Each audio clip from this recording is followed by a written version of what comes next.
करण्याची घोषणा मुख्यमंत्र्यांनी काल केली आहे. काय आपल्या सर्वांना माहिती आहे की अतिवृष्टी, दुष्काळ, गारपीट यामुळे आपल्या राज्यातला सगळा शेतकरी खूप अडचणीत आहे आणि शेतकऱ्यांनी जो शेतामध्ये पिकवलेला माल असेल, फळबागा असतील, त्याला बाजारभाव कोसळल्यामुळे त्याचा खूप तोटा झालेला आहे. त्यामुळे शेतकरी अडचणीत आहे.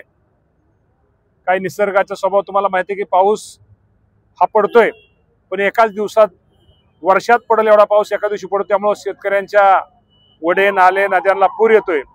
त्यामुळे शेतकऱ्यांचं नुकसान हे खूप मोठ्या प्रमाणात झालेलं आहे आणि नुकसान झाल्यानंतर शेतकऱ्यांची खूप दिवसाची मागणी ही होती आणि तिन्ही आमचं जी महायुती तिन्ही पक्षाच्या आमच्या जाहीरनाम्यामध्ये शेतकऱ्यांना आम्ही कर्जमाफी देणार ही आमची घोषणा या जाहीरनाम्यामध्ये होती. आणि त्या संदर्भामध्ये बच्चूभाऊ कडू असतील, त्यांनी पण आंदोलन हे नागपूरमध्ये केलं. महादेवराव जानकर असतील, रवींद्र तुपकर असतील, राजू शेट्टी साहेब असतील, डॉक्टर नवले साहेब असतील, आपले माजी आमदार, आपले सगळीच मंडळी, शेतकरी संघटनेच्या सगळ्या नेत्यांनी जे आंदोलन केलं होतं त्यांच्या संदर्भात काल मुख्यमंत्र्यांची रात्री बैठक झाली आणि आमच्या जाहीरनाम्यातच होतं की शेतकऱ्याला कर्जमाफी द्यायची. त्याप्रमाणे या सर्व नेत्यांच्या समोर चर्चा झाली आणि या सगळ्या शेतकरी नेत्यांची पण भावना त्यांनी ऐकून आम्ही सगळ्यांनी घेतली आणि मुख्यमंत्र्यांनी कालच रात्री जाहीर केलं की या संदर्भात एक शासनाची कमिटी ही आपण तयार केलेली आहे. त्या कमिटीचा अहवाल साधारणतः काय केलं पाहिजे या संदर्भात एप्रिल महिन्याच्या पहिल्या आठवड्यामध्ये या कमिटीचा अहवाल आपल्या सगळ्यांना प्राप्त होईल आणि येणाऱ्या 30 जून 2026 रोजी ही कमिटी निर्णय घेऊन निश्चित प्रकारे माझ्या शेतकऱ्याला कर्जमाफीच्या बाबतीमध्ये योग्य तो निर्णय घेतला जाईल.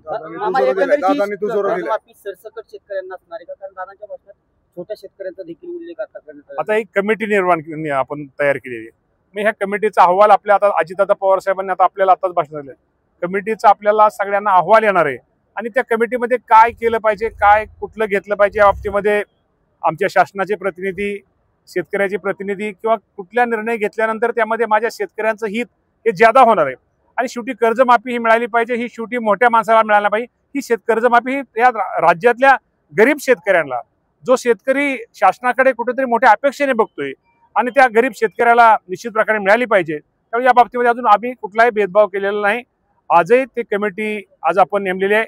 दादांनी आता काही गोष्टीमध्ये जरी दादांनी गोष्टी सांगितलेल्या आहेतच, परंतु या बाबतीमध्ये कमिटी या बाबतीमध्ये निर्णय घेईल आणि या राज्यामध्ये जास्तीत जास्त म्हणण्यापेक्षा सर्व शेतकऱ्यांना, गरीब शेतकऱ्यांना याचा निश्चित प्रकारे लाभ या कर्जमाफीचा होईल.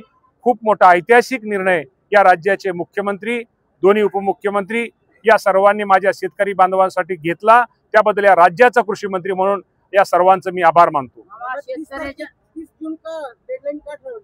30 जून कुठलंही वर्ष अखेर हे 30 जून महिन्यामध्ये असतं. त्यामुळे 30 जून ही आपण ठरवली. आपली कमिटी ही साधारणतः आपल्याला अहवालच आपण साधारणतः एप्रिलच्या पहिल्या वीकला येणार आहे. तेव्हा अहवाल वीक आल्यानंतर कुठलंही वर्ष हे 30 जून हे वर्षात बँकेचं हे असतं. त्यामुळं हा 30 जून आपण तारीख ठरवलेली आहे. स्वतः शेतकरी संघटनेचे नेते या सर्वांनी त्याला मान्यता दिलेली आहे आणि त्यामुळे सरकार म्हणजे मान्यता शेतकरी नेत्यांची तर मागणी होतीच, तर पण आमच्या सगळ्या तिन्ही पक्षाच्या जाहीरनाम्यातच होतं की माझ्या शेतकरी बांधवाला कुठंतरी न्याय दिला पाहिजे. आणि आपल्या सगळ्यांना माहिती की अतिवृष्टीमुळं शेतकऱ्यांचं आपल्याला खूप मोठं नुकसान झालं आणि या शेतकऱ्यांचं नुकसान झालं, शेतकऱ्याला एक उभा केलं पाहिजे, या शेतकऱ्यांना पाठिंबा दिला पाहिजे. यासाठी राज्य सरकारने नुकतंच 32,000 कोटी रुपयाचं पॅकेज जाहीर केलेलं आहे आणि त्याचं नुकसान पंचनामे होऊन बऱ्यापैकी शेतकऱ्यांना तर रक्कम ही शेतकऱ्यांच्या डीबीटी खात्यावरती जमा व्हायला लागलेली आहे.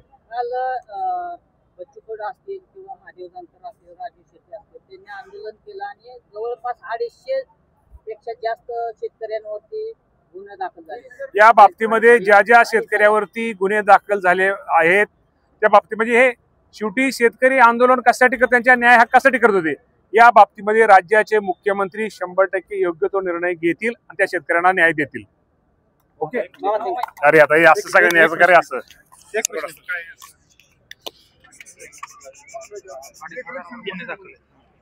वन टोन घे.